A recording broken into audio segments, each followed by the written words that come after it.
Hi everybody, this is Mike with Mathatai. Wanted to welcome you back for this final section of our apologetics look at arguments for the existence of God. We started off in our first episode with an introduction to some of these arguments that we were going to look at and kind of laid the foundation for why apologetics is important. When we jumped into the ontological argument in our second episode, then we did the teleological argument, the cosmological argument, and then the moral argument. And today in this final sixth episode, I wanted to spend time looking at one of the most powerful and difficult intellectual arguments against the existence of God. And this is the problem of evil. And so this is something that we all have to deal with. It's a significant question for us to ask, and one that is very challenging. And but it's not one that can't be overcome. So I wanted to take some time to explore that a little bit today and see what we can find out. Now, the first thing I want to say about this problem is that we need to distinguish between the intellectual problem of evil and the emotional problem of evil. Now, when we talk about the emotional problem of evil, it's easy to see that when bad things happen, we have a reaction to that. And so we ask questions like, why do bad things happen to good people? Or where is God when this happens? And these can often be led by emotional responses to our circumstances or to situations. And to us, it seems that the emotional justification is required. However, that's not an intellectual argument. That is a personal reaction to a circumstance. And so we need to separate our emotion from our intellect or from our reason. And so we want to look at these theoretical experiences of the problem of evil rather than the personal experiences of the problem of evil. Now, it's rather difficult for us to deal with some of these issues when they come up. When a person dies, we tend to throw our rationale out the window and emotionally respond to the situation. That's a human tendency. We respond to our situations based on emotion rather than ration most of the time. And so we can address this problem from any number of those situations. It's very easy as a philosopher, as a theologian, to sit back and theoretically talk about these experiences. I can talk about the existence of death, the existence of suffering, the existence of evil in our world in a theoretical sense when it's not personally affecting me. And when I do that, I'm going to engage my rationale, my intellect, and reason a bit more than I would tend to when it's personally affecting me. And so a great example of this would be C.S. Lewis. C.S. Lewis wrote a book called The Abolition of Man. And in it, he's dealing with the theoretical issues of the problem of evil. And he comes at it from a very intellectual perspective and gives intellectual arguments for for evil in the world. And then in his life, he married a woman named Joy. And Joy went through a long and difficult season of cancer, which she eventually died from. And in his book, A Grief Observed, it's his journals basically dealing with his personal grief over the death of his wife, Joy. And from there, he's exploring the problem of evil from a personal perspective. So putting these two books together gives us a great introduction to both ends of this argument, both the intellectual approach as well as the personal emotional approach. And they can go hand in hand, but we need to understand the limitations that we often bring, that when we're coming at it theoretically, we tend to discount and put aside the emotion. And when we're coming at it emotionally or personally, we tend to neglect the intellect. So some balance of these can be important and valuable. We're going to spend our time looking at the intellectual problem of evil. Now, as we get into that, we want to clarify a few more things here. First, we have moral evil, and then we have natural evil. It's important in this problem to distinguish those two. When we talk about moral evils, we're talking about evil that is contributed or caused by the will or the action of an individual. So we talk about a human making a choice that results in some sort of consequence. They've made an immoral choice. And so it's the direct cause of the action or even the inaction of a free will agent. Now, when we talk about natural evils, we're talking about those things that are not a result of the choice of man. So we could look at natural disasters of earthquakes and tornadoes and fires and so on, and say that those are not the direct cause of mankind. So we would call those natural evils. And we've got to conclude, why do these things exist in this world today?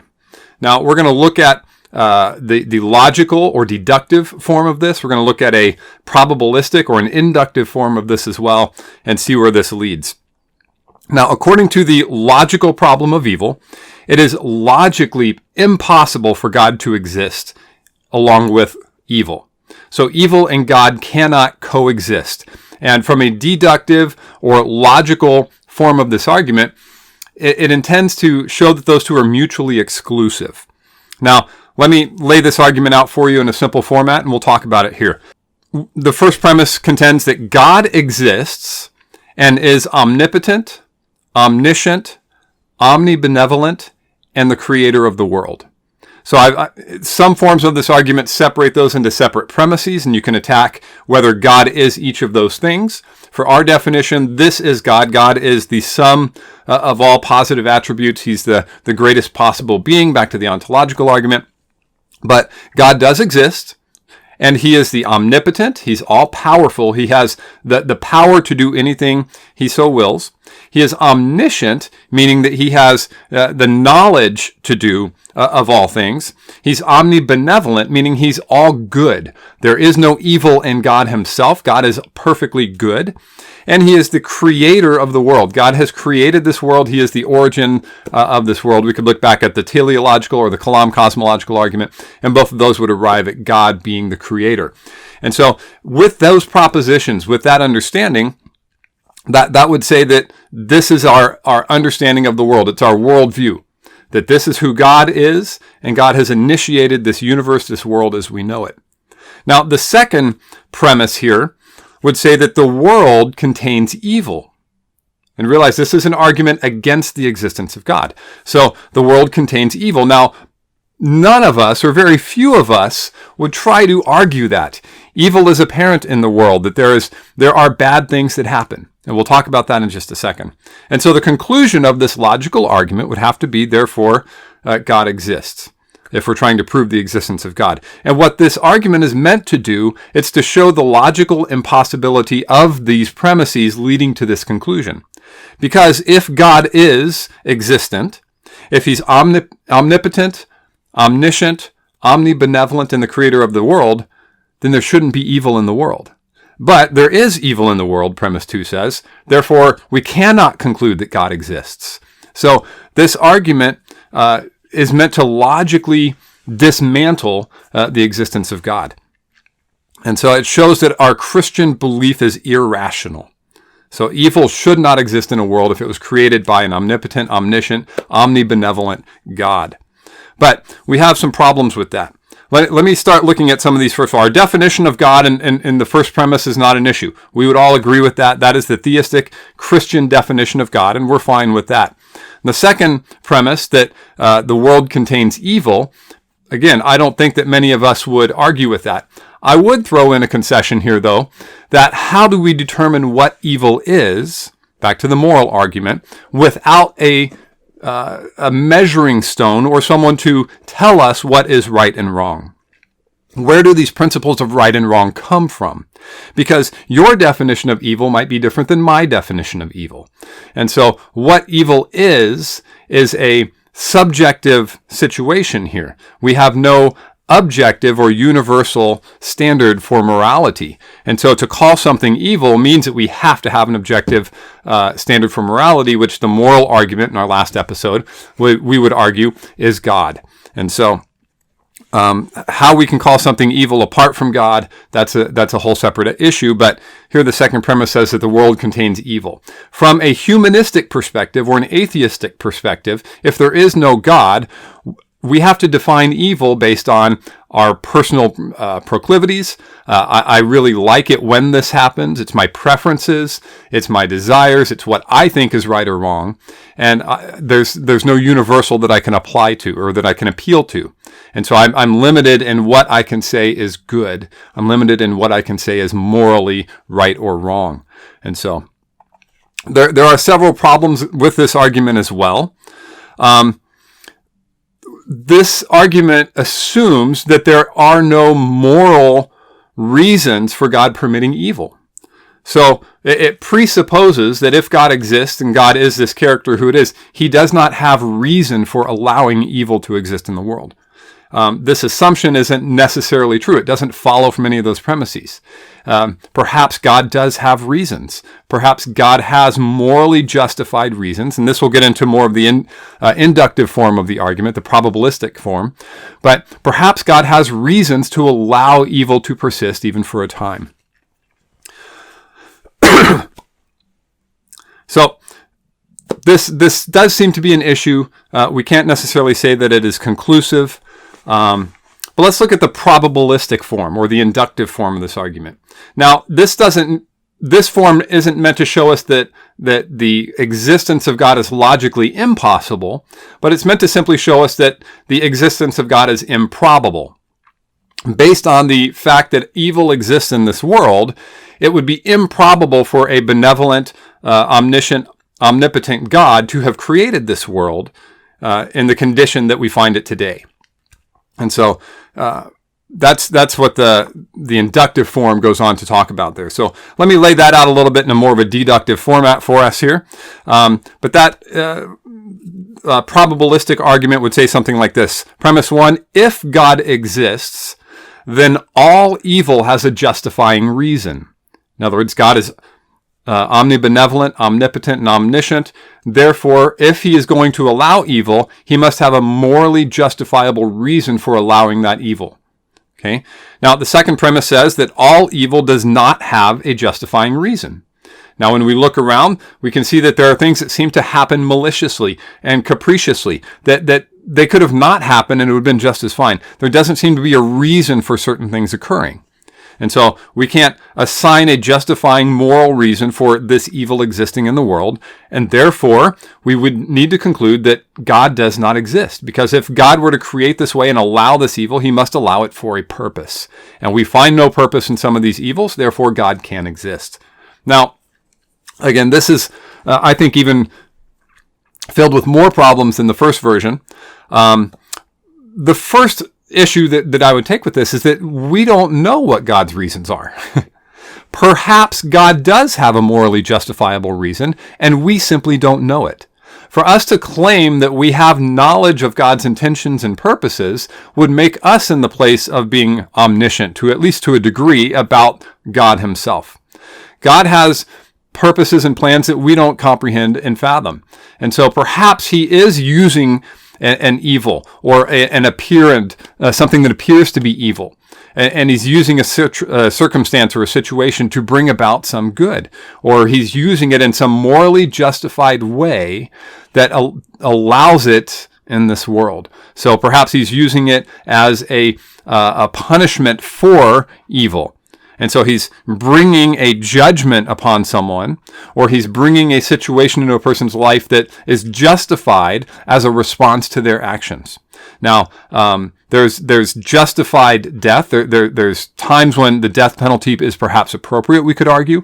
There's times when punishment is certainly appropriate, and certainly God could be punishing in a way that appears evil to us, but that from that perspective of God and from that purpose of God, it's actually good and beneficial. So we can't know God's reasons. We can't know what God's intentions and purposes are all the time. Sometimes we might, but we really can't do that. So we don't know if there is a morally justified reason all the time. And so we've got to kind of leave it at that. That gives us too much credibility. We're putting too much credibility to ourselves to think that we know all of the purposes and reasons there. The second problem with this argument is that our Christian faith itself, when we take the whole of Christian doctrine, it increases the possibility that God and evil coexist. So it doesn't actually decrease that possibility, but it actually increases because it explains the world the way it is and explains what's going on and explains why all of this exists. First of all, the chief pursuit of life, the goal of our life, is not our happiness and our comfort. That's never expressed in Scripture. God's desire is not to make you happy. And so we often mix up moral evil with something that afflicts us and makes us uncomfortable or unhappy. Now, in God's economy, that's not the case. What's best for us is sometimes very uncomfortable or undesirable because it brings about the positive result. It's beneficial to us and it brings about the good. And so we could look at what God is doing. His goal for us in this life is that we would be holy, that we would be complete, we would be perfect just like He is. Again, He is that one that possesses all of these attributes to their greatest extent: love, joy, peace, goodness, kindness. He wants us to have all of those things, patience, and so on, and He wants us to have those to greatest extent. So in order to build those things, He allows us to go through these unpleasant, unhappy, even we might dare say evil situations to bring about those results for our benefit. And so the purpose of our life is not comfort and the absence of evil, but it's the use of evil to bring about the desired goal. So perhaps in that case, evil has a justified moral cause to bring about the result. We can also look at the origin of evil itself. Evil does not stem from God, but evil stems from the free will choices of man. Man is in a state of rebellion against God. Ever since the Garden of Eden, again, we're going to go back to the biblical text as our standard here, and I'm not going to argue for that in this video, but another time we will, that the Bible is an accurate and true reflection of our circumstance, our situation, and how things came to be here. So if we go back to the Garden of Eden with Adam and Eve, and we find that mankind rebelled against the command of God and went into a state of rebellion against God and is now therefore worthy of judgment by God as the lawgiver, then we could see that some of those responses, either in judgment or in punishment or in the purpose of turning us to Him, all of those things would be justified. Oftentimes we could even look at these moral evils, not just the natural evils now, but the moral evils as the responsibility of man's choices to act in a certain way. So God really has no part in that. We have decided to do evil. So the evil is our fault, not God's fault. And so God is allowing it for a time because He's allowing us to act out and demonstrate our nature and our way. It all fits within the Christian theology. So we're not surprised that there's human evil in the world, that there's moral evil. We should actually expect it because we are sinners by nature and we're going to live out that natural state by sinning, by doing evil. And so Christian theology actually explains and makes it more probable that we would expect to see evil in this world. So the fact that evil exists doesn't tell me that God doesn't exist. It just tells me that there's a certain circumstance that has occurred to bring evil about, and we have that perfectly explained in especially the book of Genesis, chapter 3. Now, the final thing, or one of the last things I would say about this, is that our knowledge of God and our knowledge of our relationship with God and the work of God is not limited to this physical life. In Christianity, we have an eternal life. We live on past this life, either in heaven or in hell. And so we have that ability to say, perhaps the evil of this world is working together to bring about the greater good of our eternal life. And so Paul even says in Romans 8:18 that the sufferings of this world aren't worthy to be compared to what is coming. So we may have to endure a little bit now for the growth and development and the perfection of our faith and our character, so that we can truly enjoy all that's coming later. If we don't have this experience now, then we're not going to get to where we need to be. And that suffering has a value and a purpose. And so in 2 Corinthians chapter 4, verses 16 through 18, Paul also wrote, he says, "We do not lose heart, for the slight momentary affliction is preparing us for an eternal weight of glory beyond all comparison. Because we look not to the things that are seen, but to the things that are unseen. For the things that are seen are transient, but the things that are unseen are eternal." And so he calls these slight momentary afflictions. And so we have these things that they're big to us now because they're happening in the present.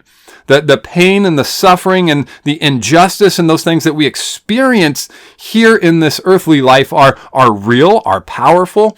But in comparison to the weight of glory, he tells us, they're momentary and they're slight. And so they're preparing us to enter into that eternal glory and to receive that eternal weight and to allow us to have this life that God's designed for us.